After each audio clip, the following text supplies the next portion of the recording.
Hey everybody, this is Brian. Today we'll be talking about the if statement. What is the if statement? Well, it's a flow control method that allows you to make decisions. Let's just dive right in and say int x equals 12.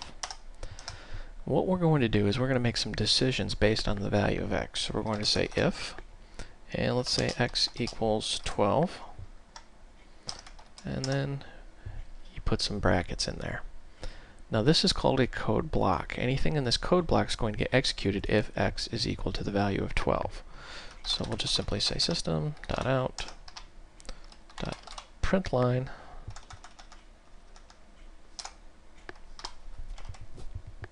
and we'll say x equal 12. So once again, we have a variable x, and we're going to say if x is equal to 12, then execute this code. So what happens if x is not equal to 12? It's going to jump right over this code. Let's run this and see it in action. X equal 12. So this is an else statement.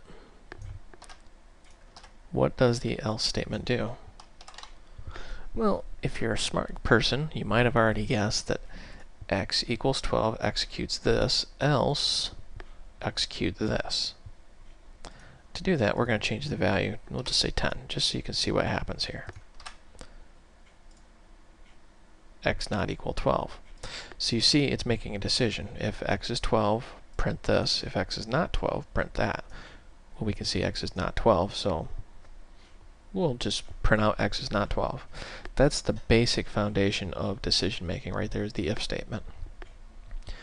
Now, this may seem a little confusing, but this is the foundation of what programs run on, is making decisions. It's called flow control. Now, how can you use this? Well, let's make a better example. Let's just make a boolean here. Whoops. I'm hungry equals false. And we'll say if am hungry equals true, whoops,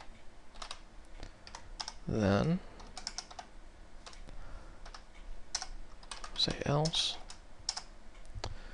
So now we're going to make a decision. If you're hungry, do something. Otherwise, don't do something.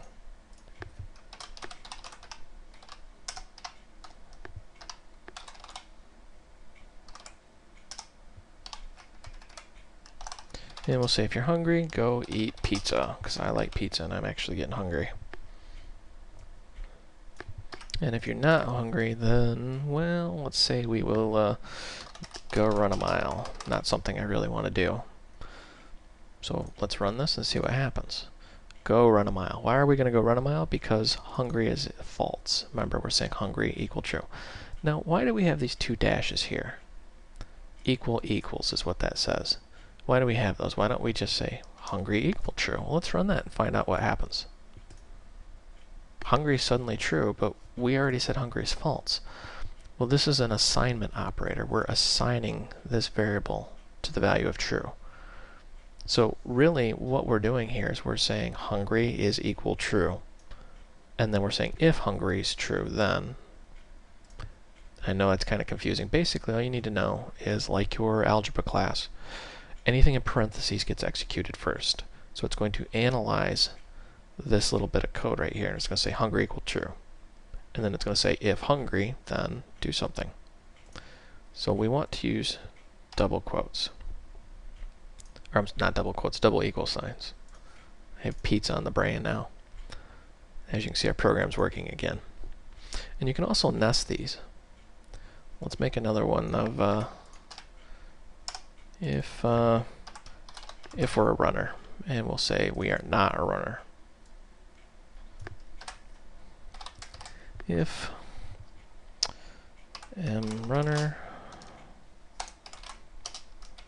not equals true.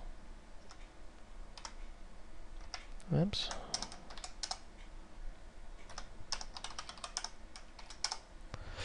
So this is called a nested if-then statement. It's nested inside.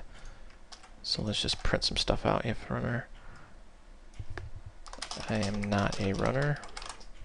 And we can say, I love to run. Now this looks a little bit confusing, I'm sure. Let's step through this. Got two variables, hungry and runner. We're saying if we're hungry, we're going to go eat a pizza. If we're not hungry, it's going to check and say, are you a runner? If no, not a runner. If so, I love to run. Notice this exclamation equals. What's that mean? Exclamation means not. So we're saying if it's not equal to true. Run this, see what happens. I'm not a runner. So let's review this real quick. We're not hungry. We're not a runner. So it's coming here and say, nope, not hungry. It's jumping down here and say, runner not equal true. Yep, we are not a runner. Now let's change some of these things and say we are a runner. We love to run. Or at least my doctor would love it if I ran. I love to run. As you can see, we're executing this code and it's coming down here because we're not hungry. And we are a runner, so it's saying I love to run. That's some basic decision making right there in action. That's how programs know how to do certain things. Like when you say close the program and it says, oh, you haven't saved your file, you're sure you want to exit, and you say no, no, no. That sort of thing. Let's say we are hungry. You notice how it just says go eat pizza. It ignores all this code down here because we are hungry. I hope that makes sense. If not, I recommend you make a couple little test projects and play around. Now what I want to cover real quick here are some operators. Let's go back to our handy... Whoops, I screwed that up, didn't I? Let's add another little bracket in there.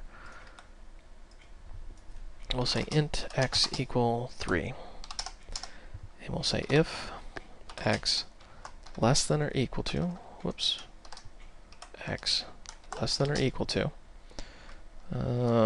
4, then system.out.print, whoops,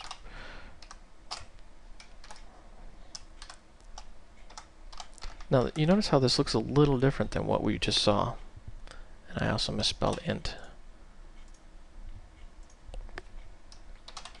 We're just going to print out the word test for the sake of argument. So what we're saying is if x is less than or equal to 4, then print out test. Is it less than or equal to 4? Yes, because it's a 3, so it's going to spit out the word test. Now if we change that to a 5, notice how nothing happens. It just jumps right over it. So let's actually do this. We'll say greater than 4. If it's greater than 4, we're going to spit out the word yes. And as you see, it is greater than 4, so we can spit out the word yes. These are simple arithmetic operators. We've got greater than, less than, equal to, not equal to. There's really more information out on the web. I'm just going to go ahead and assume that you've got some experience with this. If you don't, that is greater, that is less than,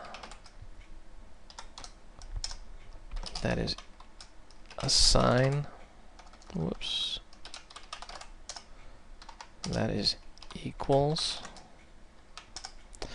and this is not, so this would be not equal.